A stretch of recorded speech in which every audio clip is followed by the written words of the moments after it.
What's going on, and welcome back. And as requested, we are going to be tearing apart the Crye Precision AVS and then rehauling it with just a very fundamental and basic setup that can be adapted to multiple missions, operational environments, and duty positions, so that way you can determine what you need for what you have going on. So with that, I'm honestly going to dive right into it. I don't want to waste any time and just get this thing torn apart because it can take some time. I'll try and cut things out as I kind of been messing around with things, but I do want you to see as much of this thing as possible so that way you can see how exactly this comes apart. So first things first, you're going to want to separate your front plate pocket from the black harness system. It's kind of like a weight distribution harness system. Some guys absolutely love it. Some guys absolutely hate it. I was not somebody that really liked it when it came down to utilizing this plate carrier system, but that was just me. I kind of think this whole entire plate carrier is real bulky anyways. Next, you're going to go up to your sleeves and try and pull these out of the way as much as possible. And then you're just going to get underneath the shoulder strap Velcro, and you're going to open all of that up. And then from here, just pull real hard. It Velcros all the way through. It'll Velcro underneath your sleeve, and then to this point right here, it'll be under there. You just pull all of that out. Pull that sleeve kind of back in place so that way the Velcro doesn't grab back onto the shoulder strap, and it comes off just like that. I would pull these sleeves off if you don't have additional padded shoulder straps or anything like that, so then that way when you put this back together you at least have some sort of protection for the Velcro when it's all reassembled. So that's one side. You can go over to the other side, do the exact same thing. One thing to note is you actually can get this buckle replaced if you want to take it to an alteration shop, cut the stitching out, put a Cobra buckle on there. It's an option. I know guys that have done that. Not very common modifications, but some guys do it. So as you can see, Velcro's already grabbing back onto each other. So that is your front plate pocket, and that taken off completely. Pull this guy off. Go. All right, so now you have your plate carrier separated, front and back sections. Get this guy opened up, and you're gonna have these kind of tension or retention systems, I guess you could say, tightening straps. You're gonna go ahead and take these guys off. Just go through the loop like you can see. That comes completely off. Throw that off to the side, you're not going to need it. Same with the other side. Pull that all the way out and through. There you go. Throw that one off to the side, and now you're just going to be left with your plate pocket and your harness system. From here, open up your little clamp system, untie these knots. You're not going to, well, I'm not going to say you're not going to need this bungee. If you want to use this bungee and cut it down to where it will work for the system and kind of turn it into an a JPS, oh my goodness, a JPC/AVS system, you can use this. However, I would recommend getting another short section of bungee that you can set up specifically for that cummerbund, whether you go with the same diameter that comes with the plate carrier, or you go with something that's kind of more of like your 1/8 inch or 1/16 inch.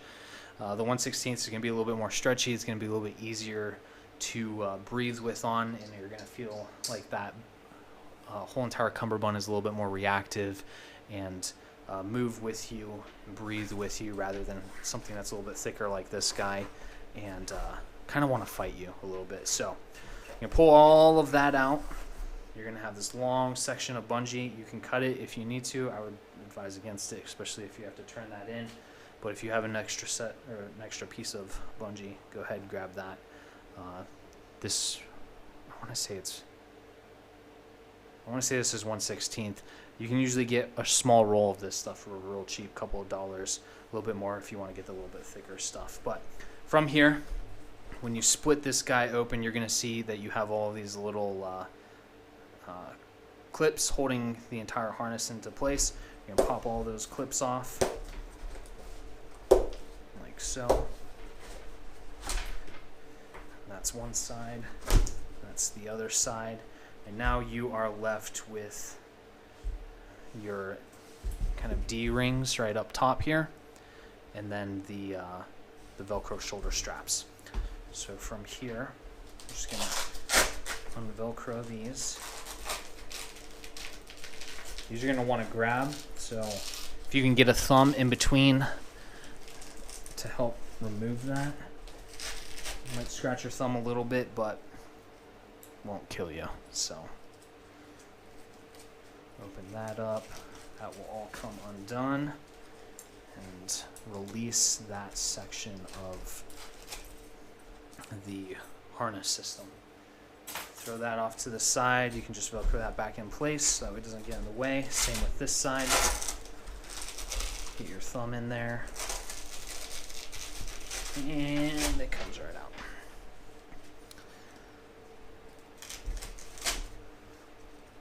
Do the same, remove that from the D-ring. There we go. And then that will slide right out. You can throw that off to the side as well. So now you have your shoulder straps for your back plate pocket. Yep.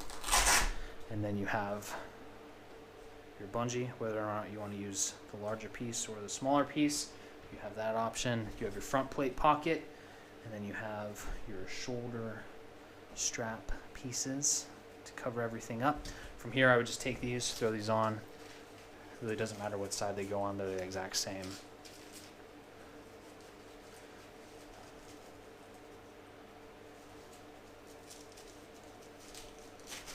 Pull that all the way down to the bottom. Same with the other side. There we go.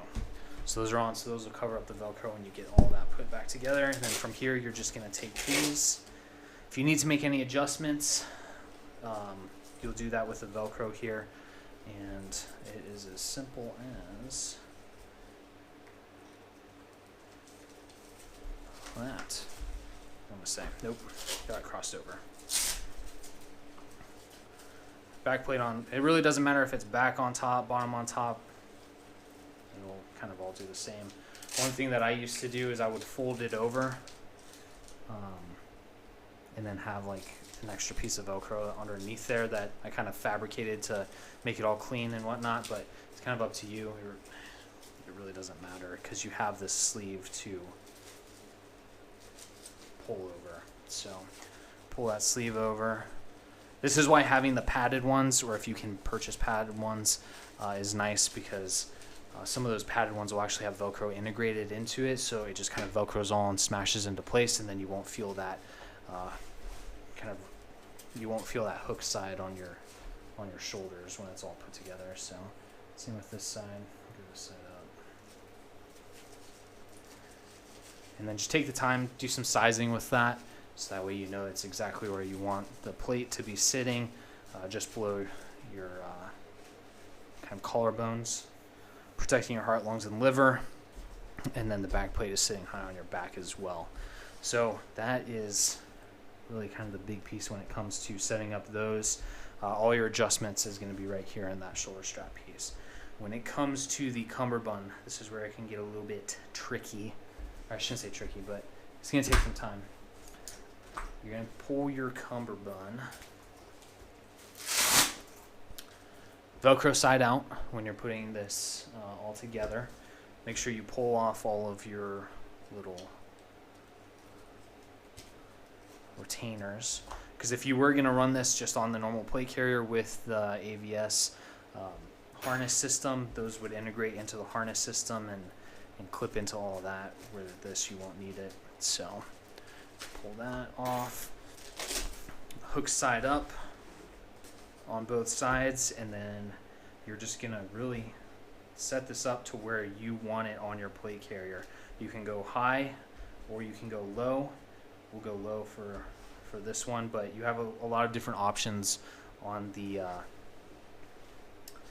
back plate bag to set this up wherever you want. So it really is going to come down to your personal preference and what feels the most comfortable to you. You can pass it through these little ones right here if you want to. I'm not going to, just for the sake of time, so I'm just going to pass it through the center. You may need to pinch it like so. And actually, it's not carbon fiber, it's kind of a fabric plastic that's all melted together and woven together.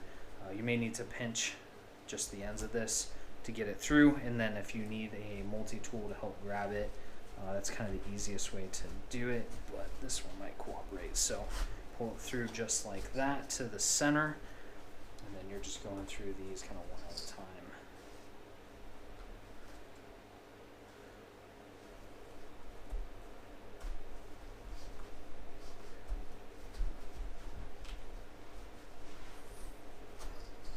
There we go. There's 2, and then 3.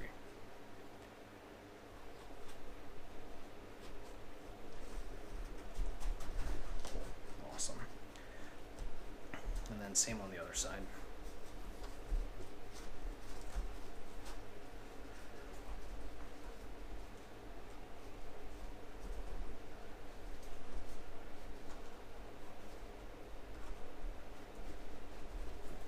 And there, yep, it wants to fight just a little bit.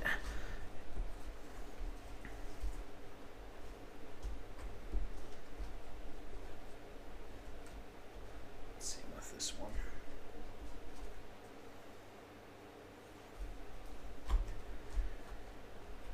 This is a new one that I have. I haven't used this at all. The one I had recently, I used it a lot, and then got into purchasing my own plate carriers and never used this again. So just my personal preference. But you can see how this guy really wants to fight you sometimes when they're brand new out of the package. There we go. All right.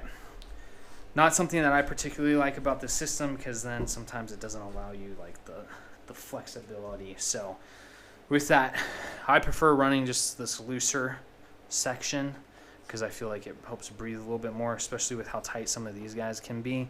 The more you run the system, the more it's gonna loosen all of that material up. But when you get to this point, you're gonna take that elastic bungee, no matter if it's the thick or the thin, pass it through one side, pass it through this upper portion right here. So then that way it kind of has an anchor point, so that way this thing isn't sliding up and down on you. And then from here, you're just going to cross over and go all the way down and then tie it off at the bottom. Depending on how tight or how you want the elasticity of this to be, whether you want it loose or whether you want it tight, you just pull everything nice and tight and then adjust your knot to give it the tension and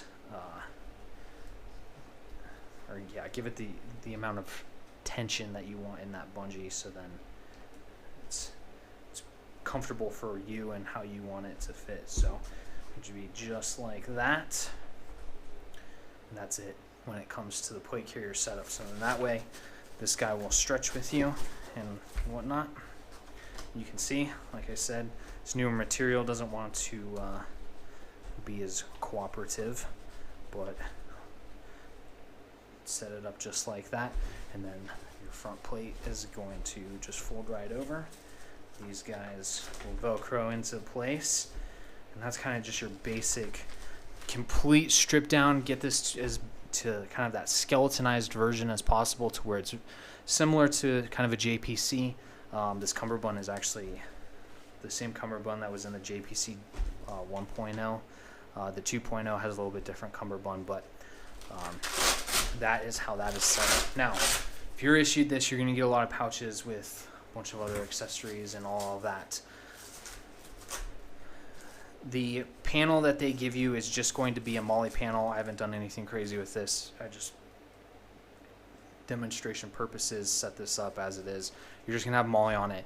I would highly recommend purchasing the 3-mag panel with the MOLLE on it, because it's going to give you the ability to add things like the 10-speed triple mag panel or a 2-mag panel, and then shotgun rounds on the side. So you have the ability to set up this entire configuration up front with whatever you want. Having something like this, I want to say it's the First Spear Ranger mag panel, it's awesome. However, it can kind of offset things a little weird when you're adding additional pouches and all of that. So I would recommend get that triple mag panel. That way you have the mags already there, and then you have the extra MOLLE to be able to attach additional pouches on there, whether you want to do elastic pouches for additional mags or some other mag pouch, shotgun rounds, flashbangs, whatever mission equipment you may need. You have the ability to do that. When it comes to setting this guy up in the plate carrier, though, this is a huge pain in the butt, to be completely honest with you. My recommendation, get some cardboard or some real thick paper, or if you have plastic or whatever, and run that inside of this panel pocket where there's all this Velcro. So then that way this won't stick when it comes to putting all this together. It will make setup really, really clean and look really nice, rather than having kind of like these weird little like groove looking things inside of that pocket. So with that, fold the Velcro so that way it's easier to pass through, and then you're gonna probably need a multi-tool for this part, just to be able to grab on to these straps, because they can fight you a little bit, but it's gonna go through just like that. When you get to this point, don't stuff it in the pocket quite yet. It's easier to get all of these passed through, and then try and add, and then open up that pocket and then add that plastic and whatnot, or cardboard or whatever, to be able to set all this up. So fortunately this one's being a little bit more cooperative. In the past I've had to use multi-tools to grab stuff, so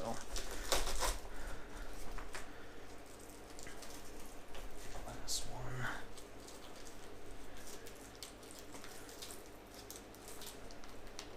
Yeah, this last one's kind of an example of why you want multi-tools. There we go. There we go. All right, so you get to this point.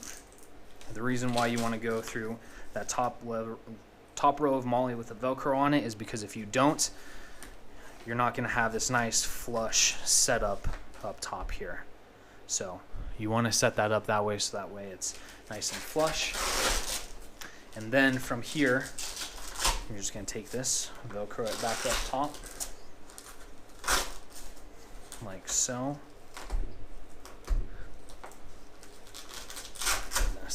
There we go. And then you're going to open this guy up.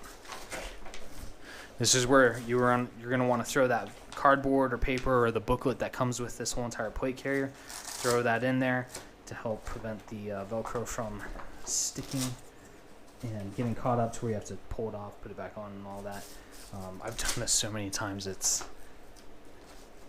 kind of easy now. But when I initially bought the JPC 1.0 and I was setting it up, I was having a hell of a time putting it together. So throwing paper and stuff inside of there just helps with the setup in this section of Velcro right here from grabbing everything up front. So it's nice and clean. If you have any folds, it's definitely going to show through the Velcro where it's folded up and whatnot, and not like nice and flush and tight.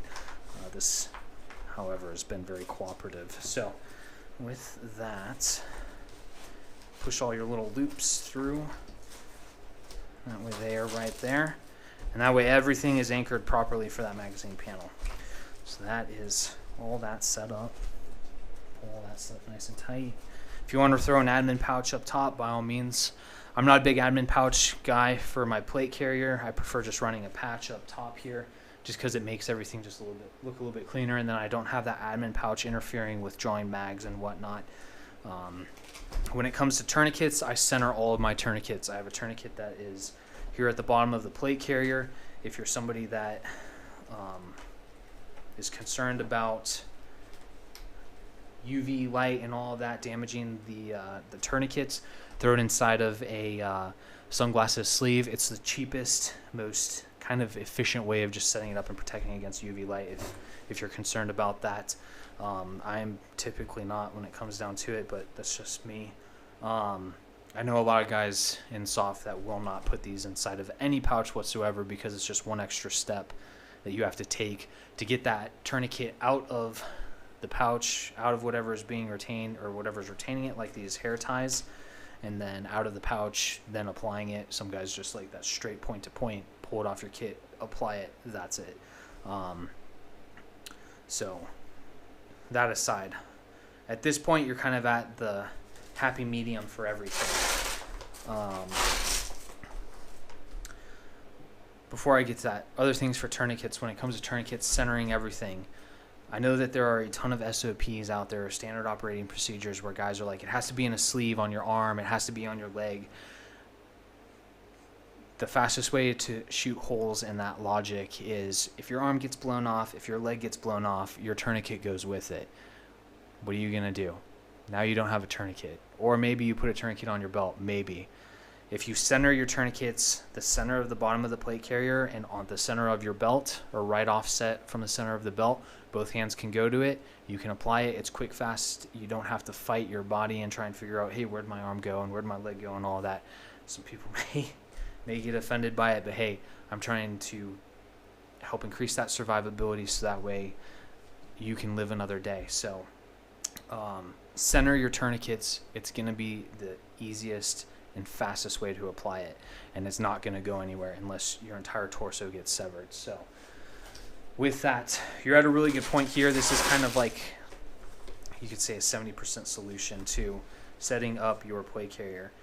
The next thing is going to be radios. It's really going to kind of come down to your position, whether you're in a leadership position or you are just a Joe, or you have a specific MOS or duty position where you only need one radio. Leadership typically has two, one for command net and then one for team net, squad net, platoon net, whatever element you're working in. I know guys are probably going to argue front load them, back load them. It's going to, in my opinion, be personal preference. I love backloading my radios because I want everything fighting up front, and I'm not on the radio very often. So I backload my radios, but if you want to front load your radios, I would highly recommend front loading your radios on the inside of the cummerbund. I would go one row in, so you have one empty, and then you have your radio set up. That way, when you're trying to set up your cummerbund and you have your radio inside of this, it's still going to reach over and grab into there at a minimum. So you may have to go two, but typically what I've seen is one is kind of the best. So it just kind of gives you a little bit of room to work with, and then you should be good. So just like that, you'll weave it through everything. This is just kind of for time's sake. You have that radio pouch on the inside. This is going to help protect the radio, and then it will fold right over like so. I'll actually grab my radio prop. So as you'll see, I'm right hand dominant, so my left hand, or my radio is always on my left hand side. But that guy, if it wants to cooperate, this guy's, all this stuff is very new. I don't use any of it. It's all really good equipment when it comes down to it, but I'm very particular in what I like to run. There we go. So the radio will sit in there, come back over, up into place. You have, this is a Mystery Ranch radio pouch for the 142, I want to say. Yeah. So that'll roll right over like that. And then you can see it kind of just fits nicely alongside the plate carrier like so. That's one option when it comes to radio setup. I personally prefer running mine more towards the back here. So it'll sit right on these two sections of MOLLE right next to the back of the plate carrier. With my S&S Precision Plate Frame Modular, it's a little bit different though. Space is very tight on that, so I actually run it here on the actual back panel itself. So most of the guys that I know will run it up front though. And then you have your connectors and Peltor adapters and all that stuff. So easiest way to set this guy up is going to be the vertical section of MOLLE. You're going to take that and run your, I'm going to do this top to bottom.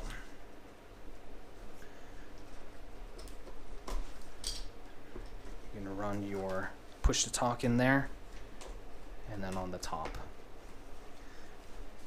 And that way, whether you want to turn it out or in, however you want to set it up, it's set up for that.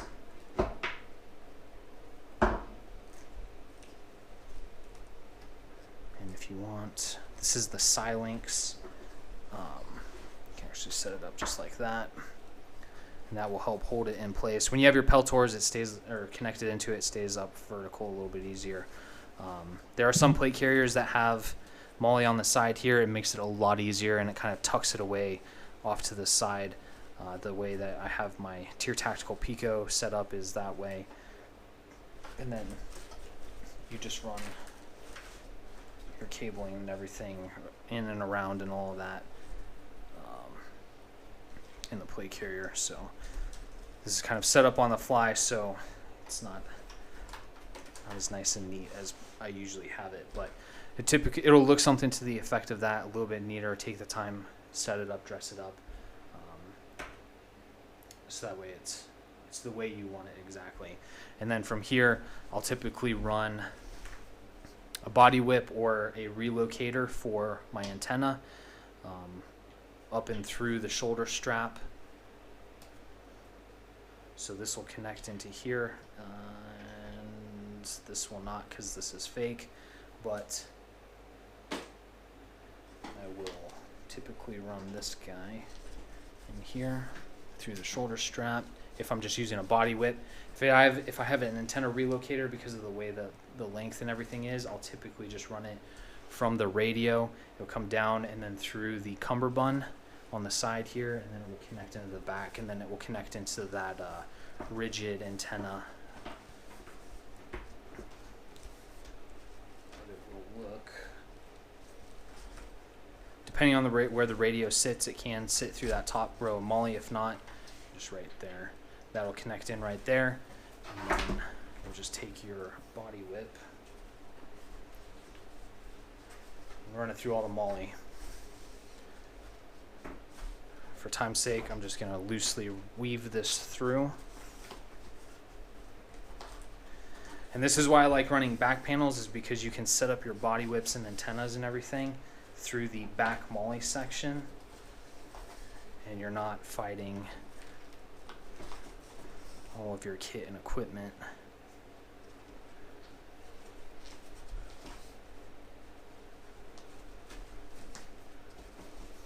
And then we'll come out the back side. You can throw it in the shoulder strap, or depending on the length of it, it'll sit somewhere.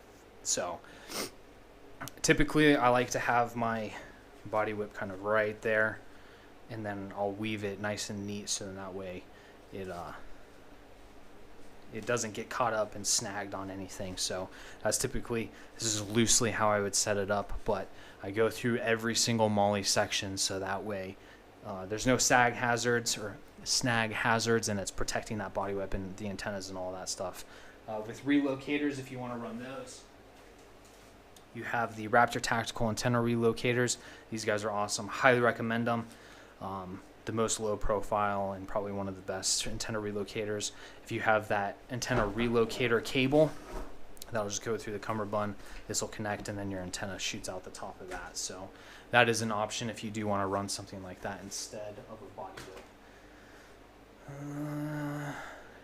All right, so this is kind of just your basic setup. When it comes to some other pouches and equipment that you may want to purchase, like I said, I highly recommend that you purchase the 3-mag panel from Crye Precision in place of just the MOLLE panel, so that way you have the 3 mags and then the MOLLE up front to be able to add additional pouches and everything depending on what your position is and what equipment that you need. You can plus it up to 6 mags, or you can adjust it based off of other weapon systems like shotguns and breaching and all of that. So I recommend doing that. The typical way that I've done it in the past was the Crye Precision 3 magazine panel, and then a 2 mag Blue Force Gear 10-speed magazine section. on the left hand side, and then on the right hand side I had shotgun rounds, and then I had a shotgun lanyard that went through my shoulder strap from 21st Tactical, and then I had a magnet on the back side over here of the plate carrier. So that's kind of a breacher, assaulter kind of setup and configuration, and then my radio is on the back side. When it comes to other pouches for just a baseline setup though, I would highly recommend getting the assaulter flashbang pouches from Tier Tactical and do one on either side. It's going to set you up for success. You can run smoke from Enola Gay, you can run flashbangs. Pretty much every single version of flashbang will fit in that thing, and then you can run things like multi-tools and some small other equipment inside of those pouches as well. When it comes to the rest of the MOLLE, it's completely up to you whether you want to run equipment on it or not. I typically do not. The only thing that I will run on the cummerbunds is initiating systems that's 20 foot or 40 foot. I'll put those in a magazine, horizontal magazine pouch from Crye Precision, or I'm actually working with a company on developing a shock tube initiating system pouch that will horizontally sit on the sides in conjunction with magnet retention for your shotgun, and set up in that kind of configuration. So that's on the way. It'll be a little bit before that gets here because we're waiting on the materials. Tactical industry has been flooded with purchases, so materials are hard to get right now. That aside, when it comes to the back side of this plate carrier, I would highly recommend leaving the interior of this open, so that way you can run all of your antennas and everything on the interior of it, and then buy the MOLLE panel from Crye Precision, or the zip-on panel, so that way you can run all of your pouches and everything on the back of this. There are some other panels that you can purchase from them that already have everything set up and configured. If you want to go that route, you can. I prefer running the MOLLE ones just because it gives me the ability to adapt the plate carrier to any mission set no matter what. I just have to buy the specific pouches that I need. An example of that is I would have an assaulter back panel for flashbangs and tubular nylon and some extra medical supplies and some things for hostage rescue direct action. An example of that would be I would have an assaulter back panel specific with flashbang pouches, additional general purpose pouches for like tubular nylon, medical supplies, and anything that I needed for that mission that was set up on that back panel for those hostage rescue DA mission sets. And then I had a separate set of pouches that I could swap over for CBRN type of situations and scenarios where I would have a PAPR system at the bottom and the pouch for it, and that's just the powered air purifying respirator system and the filters and whatnot, and then I would have flashbang pouches above that for those kind of mission sets and whatnot. Mission dependent with all of that. I mean, you're just swapping and pulling things around and whatnot, and setting things up based off of what is being kind of dictated within that mission and the operational environment and all of that. So there are times where you will need equipment, there are times where you won't need equipment, and there are times where equipment will be like, hey, you cannot use this because this mission calls for this, and we can't have this because it will create these second and third order of effects. So I prefer running the MOLLE panels on the back because it just gives you that adaptability, which is really key in my opinion. So with that, there really isn't anything else that I can say about setting up this plate carrier. That's kind of the stripped down, very basic setup and configuration for multiple duty positions, operational environments, and missions. If you're in a leadership position, you're just taking that extra radio pouch, throwing it on the interior of the cummerbund on the other side, and then connecting your peltors and push-to-talks and all of that stuff. When it comes to push-to-talks for dual radio use, T has a really good, or TAE, TEA, one of the two, has a really good kind of dual button radio push to talk that works really, really well. I really like that. I don't have it here with me right now, but that's a phenomenal system when it comes to something kind of low-ish profile, not completely low profile, but it gets the job done and is very robust and resistant to multiple weather concerns or environmental concerns. So with that, I really don't have anything else when it comes down to it. This is kind of just that baseline and give you guys the information to help you determine what you want to do as far as your setup, what you want to purchase, and how you want to configure everything, so that way you're set up for success and just give you that baseline to then adapt for what you have going on in the future. So with that, if you have any questions, please feel free, leave a comment. I'll help you out in any way that I can. I hope this helps you with everything that you have going on. Like, share, and subscribe, and we'll see you next time.